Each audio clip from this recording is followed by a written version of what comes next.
Hello, welcome to Sapna Ma'am classes. I hope you are also fine and I am also in a good shape. सबसे पहले मैं आपका thankful हूँ कि आप मेरे को बहुत ज़्यादा सपोर्ट कर रहे हो, लेकिन जिन लोगों ने अभी तक मेरा चैनल सब्सक्राइब नहीं किया है, बेल आइकन बटन नहीं दबाया है, वो अभी दबाओ, क्योंकि हम आगे जो टॉपिक डिस्कस करने जा रहे हैं वो हर कॉम्पिटिटिव एग्जाम के लिए आपके लिए बहुत ज़्यादा इंपॉर्टेंट होने वाले हैं। आज जो हम अपना लेक्चर बच्चे डिलीवर करने जा रहे हैं that is related to idioms. आज हम ईडियम्स को लर्न करेंगे with the help of tips and tricks. तो जो भी बच्चे मैं आपको टिप्स एंड ट्रिक्स बताऊंगी आपने उनको नोटबुक पर साथ ही साथ नोट करना है, क्योंकि मैं आपका संडे को एक टेस्ट लेने वाली हूँ और उस टेस्ट से मैं ये चाहती हूँ कि हर एक बंदा जो हर एक स्टूडेंट है वो अच्छे मार्क्स सिक्योर करे। तो चलो आज हम चलते हैं हमारे फर्स्ट ईडियम की तरफ। Like a cog in the wheel. Like a cog in the wheel. अब देखो बच्चे, हम सब जानते हैं कि बेसिकली व्हील क्या होता है। व्हील हम पहिए को बोलते हैं और कॉग का बच्चे बेसिकली मतलब होता है दांत। अब हम सब जानते हैं कि जो साइकिल का पहिया होता है, व्हील होता है, उसमें तारे लगी होती हैं, कॉग लगे होते हैं। सपोज कि जो बीच में तारे लगी हैं उन्हें हम क्या बोलेंगे, कॉग, और दैट इज कॉल्ड व्हील। और देखो बच्चे, हमारा ईडियम क्या है, लाइक का कॉग इन द व्हील। कि सपोज अगर व्हील का एक या दो कॉग टूट भी जाए तो कभी भी जो साइकिल का व्हील है वो चलना बंद नहीं करेगा, वो तो भी काम करता रहेगा। लाइक कि अगर व्हील का एक या दो बच्चे कॉग दांत टूट भी जाता है तो इस पहिए को कोई भी इफेक्ट होने वाला नहीं है, ये पहिया वैसे ही चलता रहेगा। तो इसके हिसाब से बच्चे जो हमारा राइट ऑप्शन है इस ईडियम का that is an unimportant person. An unimportant person कि वो बंदा जिसकी हमारे लिए ज्यादा वैल्यू नहीं है।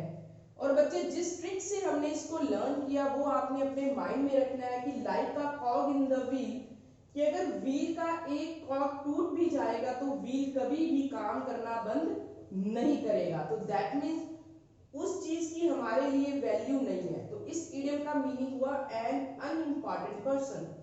ऐसे बच्चे हम चलते हैं आज के हमारे सेकंड इडियम की तरफ, that is take a pinch of salt. Please अपनी नोटबुक पे बच्चे साथ साथ लिखते रहिए बच्चा पार्टी। सो जो हमारा आज का सेकंड इडियम है, take a pinch of salt. अब देखो बच्चे, पिंच का बेसिकली मतलब होता है चुटकी और सॉल्ट का मतलब होता है नमक, और गिव मतलब देना और टेक का मतलब लेना। अब देखो बच्चे, हमने इस इडियम को किस ट्रिक से लर्न करना है कि सपोज आप जब भी घर पे खाना बनाते हो तो आपका जो घर का हेड है या कोई भी आपके घर का मेंबर है वो हमेशा आपसे डिमांड करता है कि मुझे सब्जी में डालने के लिए थोड़ा सा नमक चाहिए। वो हर बार इसी चीज को बोलता है कि मुझे सब्जी में डालने के लिए थोड़ा सा नमक चाहिए। तो आपने बच्चे अपने माइंड में एक माइंडसेट तैयार कर लिया कि एक डाउट आपके मन में बैठ गया कि जब भी मैं सब्जी बनाती हूँ तो मेरे से नमक सब्जी में क्या पड़ता है, कम पड़ता है, इसीलिए सभी मेरे से सॉल्ट की डिमांड करते हैं। तो take a pinch of salt का बच्चे मतलब ये हुआ कि चीजों को, वस्तुओं को शक की नजर से स्वीकार करना। तो उस बच्चे बेसिकली इडियम का मतलब क्या हुआ, एक्सेप्ट विद डाउट, कि चीजों को किसके साथ स्वीकार करना, वस्तुओं को शक की नजर से स्वीकार करना। तो बेसिकली हमने take a pinch of salt idiom का बच्चे क्या मीनिंग किया, एक्सेप्ट विद डाउट, कि डाउट के साथ आप चीजों को क्या कर रहे हो, एक्सेप्ट कर रहे हो।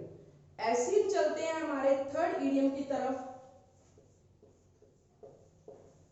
टू पे लिप सर्विस।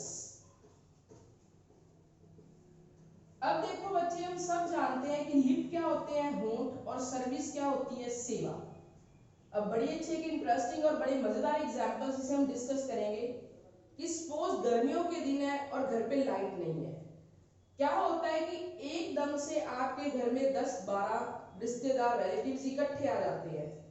तो आप जैसे ही उनको देखते हो आप लिप सर्विस स्टार्ट कर देते हो। लिप सर्विस का मतलब कि आप सिर्फ उनका ऊपर से वेलकम कर रहे हो, लेकिन अंदर से आप क्या हो रहे हो, दुखी कि वो गर्मियों में क्यों आए हैं। दैट मीन्स जो पे लिप सर्विस बच्चे जो हमारा इडियम है उसका बेसिकली मतलब है टू शो आउटवर्ड रिस्पेक्ट, कि किसी भी बंदे को आप कोई रिस्पेक्ट दे रहे हो, लेकिन वो रिस्पेक्ट आपकी बच्चे क्या है, सिर्फ आउटवर्ड है, आप अंदर से उसको रिस्पेक्ट नहीं दे रहे हो। पे लिप सर्विस का बच्चे जो बेसिकली इडियम का मतलब है टू शो आउटवर्ड रिस्पेक्ट, कि किसी को ऊपरले मन से जो आप क्या दे रहे हो, रिस्पेक्ट दे रहे हो, दैट इज कॉल्ड पे lip service.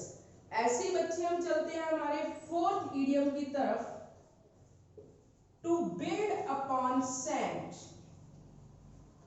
To build upon sand. अब देखो बच्चे, बिल्ड का बेसिकली मतलब क्या होता है, बनाना, और सैंड का मतलब क्या होता है, रेत। अब देखो बच्चे, बड़ी अच्छी एग्जांपल से हम इसे लर्न करेंगे कि सपोज आप घर बनाने की कोशिश कर रहे हो और आप ये चाहते हो कि मैं बिना किसी भी मटेरियल का यूज किए सिर्फ जो अपना घर है वो किस पे उसार लूं, किस पे उसको बना दूं, सिर्फ सैंड के ऊपर, रेत के ऊपर। तो मतलब क्या है बच्चे, अगर आप सिर्फ अपना जो घर है वो सैंड के ऊपर ही बनाने की सोच रहे हो, तो दैट मीन्स क्या है कि आपके जो ये आइडियाज हैं अभी ये क्या है, ये आइडियाज आपके अभी भी इमेच्योर है, कभी भी पूरे नहीं हो सकते। सो टू बिल्ड अपॉन सैंड बच्चे जो हमारा इडियम है इसका बेसिकली मतलब है इमेच्योर आइडियाज। अब देखो बच्चे, इमेच्योर आइडियाज कौन से होंगे, कि जो आइडियाज आपके कभी भी पूरे होने वाले नहीं है। जो बंदा सिर्फ घर पे रेत बनाने की कोशिश कर रहा है, रेत के बल पे घर बनाने की कोशिश कर रहा है, तो दैट मीन्स उस बंदे के जो आइडियाज है वो बेसिकली क्या है, इमेच्योर आइडियाज है। ऐसी बच्चे हम चलते हैं हमारे फिफ्थ इडियम की तरफ। लेकिन बच्चे एक बात अपने माइंड में रखो कि जो भी मैं आपको टिप्स बता रही हूँ आप उसको कॉपी पे नोट करो, ताकि आपको आने वाले हर कॉम्पिटिटिव एग्जाम में बहुत ज्यादा हेल्प मिले। तो आज का बच्चे जो हमारा फिफ्थ इडियम है that is to hang up one's hat, to hang up one's hat.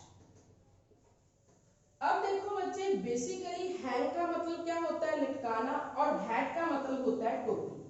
अब बड़े इंटरेस्टिंग एक स्टोरी से हम इसे लर्न करेंगे कि सपोज आप किसी के घर जा रहे हो किसी से मिलने के लिए, तो आपने क्या किया बच्चे, अपने सर पे हैट ले ली, लेकिन आप अपने आप को कंफर्टेबल फील नहीं कर रहे हो कि आपने सर पे हैट ली है।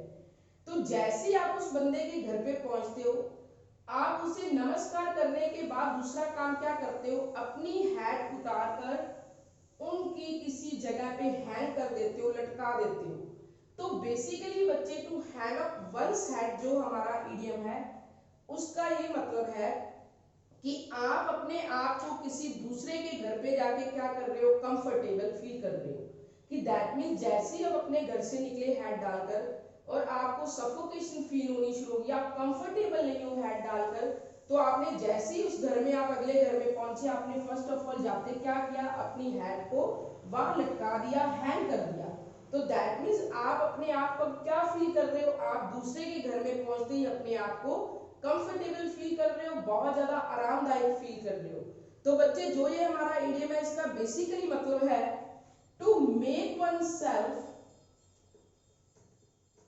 To make oneself comfortable in another house, to make oneself comfortable in another person home।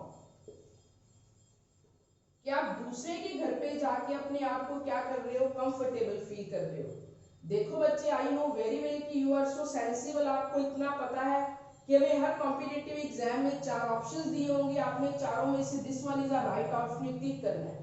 तो बेसिकली बच्चे to hang up one's hat का हमने मीनिंग क्या क्रिएट किया, एक स्टोरी की हेल्प से, to make oneself comfortable in other person home, कि आप दूसरे के घर पे आपको क्या कंफर्टेबल फील कर रहे हो, ज्यादा कंफर्टेबल फील कर रहे हो। ऐसे ही बच्चे चलते हैं हमारे सिक्स्थ इडियम की तरफ जो कि बहुत ज्यादा इंपॉर्टेंट है, take a bull by horns. अब देखो बच्चे, हम सब जानते हैं कि बुल का मतलब क्या होता है, बैल, और हॉर्न्स होते हैं उसके सींग। अब देखो बच्चे, एक बंदा क्या कर रहा है, रास्ते में उसको एक बुल दिखाई देता है, एक बैल दिखाई देता है और वो उसकी तरफ भागकर आ रहा है और वो पर्सन क्या कर रहा है, उसके हॉर्न से उसको पकड़ लेता है। तो दैट मीन्स क्या है कि जिस बंदे ने बेसिकली बैल को उसके हॉर्न से पकड़ा है, तो बंदा क्या है, वो बंदा बहुत हिम्मत वाला है, उसमें इतना हौसला है कि वो खतरे को बहुत ही बहादुर तरीके से फेस कर सकता है। So take a bull by horns बच्चे, जो हमारा इडियम है उसका बेसिकली मतलब क्या है, to face the danger boldly, कि आप डेंजर को, खतरे को बड़े ही बहादुर तरीके से फेस कर रहे हो। बोल्ड क्या होता है बच्चे, बहादुर। आप खतरे को कैसे फेस कर रहे हो, बड़े ही बहादुर तरीके से। और हमने किस ट्रिक से लर्न किया कि अगर सपोज एक बंदा बैल को उसके सींगों से पकड़ रहा है, तो उसमें इतनी हिम्मत है कि वो जो खतरा रास्ते में आ रहा है उसको फेस करने की हिम्मत रखता है। ऐसी बच्चे हम चलते हैं हमारे 7th इडियम की तरफ, मेयर्स नेस्ट। अब देखो बच्चे, बेसिकली मेयर का मतलब क्या होता है, घोड़ी, और नेस्ट का मतलब होता है आलना, घोंसला जिसे हम कहते हैं। अब देखो बच्चे, हम सब जानते हैं कि घोड़ी कभी भी घोंसला नहीं बनाती है। अगर हम किसी बंदे को ये बोलते हैं, किसी बच्चे को ये बोलते हैं कि घोड़ी घोंसला बनाती है, तुम्हें पता है, तुम ढूंढ कर लाओ, तो ऑब्वियसली हम इस बंदे को क्या करने के लिए बोल रहे हैं, हम उस बंदे को फॉल्स इन्वेंशन करने के लिए बोल रहे हैं। दैट मीन्स हम उस बंदे को गलत खोज करने के लिए बोल रहे हैं, क्योंकि जो काम हो ही नहीं सकता, मेयर कभी नेस्ट बना ही नहीं सकती, तो आप अगर वो काम किसी बंदे को सौंप रहे हो तो आप उसको गलत इन्वेंशन करने के लिए बोल रहे हो, आप उसे गलत खोज करने के लिए बोल रहे हो। ऐसे बच्चे चलते हैं हमारे, आई होप, मैं उम्मीद करती हूँ कि आपको मेरा हर इडियम ट्रिक की हेल्प से बहुत आसानी से लर्न हो रहा है। ऐसे बच्चे हम चलते हैं हमारे 8th अपने जो है इडियम की तरफ, to hit below the belt. और बच्चे ये वाला इडियम बहुत ज्यादा इंपॉर्टेंट है हर कॉम्पिटिटिव एग्जाम के लिए, to hit below the belt. अब देखो बच्चे, हिट करना, सपोज मारना, और बिलो का मतलब होता है नीचे। अब देखो हमने इसे किस ट्रिक से बच्चे लर्न करना है, कि सपोज दो बंदे बॉक्सिंग खेल रहे हैं और एक बंदा क्या करता है बच्चे, नीचे जाकर उसकी बेल्ट पे हिट कर रहा है। दैट मीन्स क्या है कि जो बंदा एक बंदे की बेल्ट के नीचे हिट कर रहा है बॉक्सिंग खेलते हुए, दैट मीन्स वो बंदा गेम को गलत तरीके से खेलने की कोशिश कर रहा है। To hit below the belt बच्चे जो हमारा इडियम है, इसका बेसिकली मतलब है to act in a unfair manner, कि आप काम को बच्चे कैसे कर रहे हो, एक्ट मतलब करना, अनफेयर मतलब बच्चे गलत तरीके से, और मैनर क्या होता है, किसी भी काम को करने का तरीका। कि सपोज अगर कोई बंदा बॉक्सिंग खेल रहे हैं दो बंदे, और दूसरा बंदा उसका जो ऑपोजिट है, उसका जो राइवल है, वो उसकी बेल्ट को नीचे से जाकर खींच रहा है, तो ऑब्वियसली वो बंदा क्या कर रहा है, गेम को अनफेयर तरीके से खेलने की कोशिश कर रहा है, वो गेम को गलत तरीके से खेलने की कोशिश कर रहा है। ऐसे बच्चे हम चलते हैं हमारे 9th इडियम की तरफ। प्लीज अपनी कॉपी में बच्चे साथ ही साथ नोट करते जाओ, क्योंकि जब आपका टेस्ट हो तो मैं चाहती हूँ कि आपका रिस्पांस बहुत ही अच्छा आए। नेक्स्ट बच्चे चलो 9th, all moon shine. All moon shine.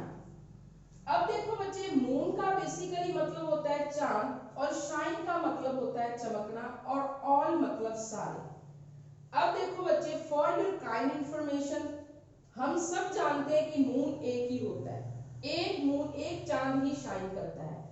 Suppose आप एक बच्चे को छत पर ले जाकर ये दिखा रहे हो कि जितने भी स्टार्स हैं, आप बच्चे को बता रहे हो कि ये सारे मून हैं, और ये सारे मून क्या कर रहे हैं, शाइन कर रहे हैं। तो दैट मीन्स बच्चे क्या हुआ कि अगर आप एक बच्चे को स्टार दिखाकर मून बता रहे हो कि सारे चांद चमक रहे हैं, तो आप बच्चे बेसिकली क्या कर रहे हो, आप उस बंदे को रियलिटी से बहुत ज्यादा दूर रख रहे हो।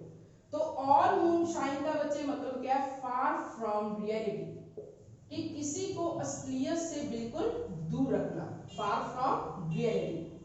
अब देखो बच्चे, फार का मतलब क्या होता है, दूरी, और रियलिटी क्या होती है, असलियत, कि आप किसी को असलियत से क्या रख रहे हो, बिल्कुल दूर रख रहे हो।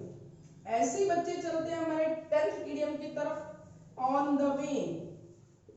वेरी वेरी इंपॉर्टेंट बच्चे, ऑन द वेन। अब देखो बच्चे ध्यान से, हमने वेन को क्या बना दिया, वैन, स्कूल वाली वैन से हम इसे लर्न करेंगे। अब देखो बच्चे ये चीज आप भी एग्री करोगे कि आज के जो बच्चे 10th और 9 +1 +2 में पढ़ रहे हैं, वो अब स्कूल पे जाने के लिए वैन को प्रेफर नहीं करते हैं। सब बच्चे क्या करते हैं, अपने ही व्हीकल्स को लेकर जाते हैं। तो that means on the when को हमने वैन बना दिया कि आज के समय में वैन का जो ट्रेंड है वो दिनों दिन क्या हो रहा है, दिनों दिन बच्चे डे बाय डे वो डिक्लाइन होता जा रहा है, कम होता जा रहा है। सो ऑन द वेन का बच्चे जो बेसिकली मतलब है डिक्लाइन, मतलब कि चीज का गिरते जाना। किस तरीके से हमने लर्न किया कि आज के समय में जो वैन का ट्रेंड है वो डे बाय डे क्या हो रहा है, डिक्लाइन हो रहा है, वो गिरता जा रहा है। तो इसके हिसाब से बच्चे जो हमारा राइट ऑप्शन है दैट इज डिक्लाइन। अब देखो बच्चे, मैंने कल भी आपको बताया था कि जब हम अपना लेक्चर ओवर कर देंगे इडियम से रिलेटेड, तो आपको मैं रोज के रोज 4 या 5 वर्ड वोकैब की सिखाऊंगी। नाउ प्लीज अपनी नोटबुक पे आपने ये सारे वर्ड्स नोट डाउन करने हैं, क्योंकि ये वर्ड्स आपको आने वाले एग्जाम के लिए, पैराग्राफ राइटिंग के लिए, कहीं भी आपके बहुत ज्यादा काम आएंगे।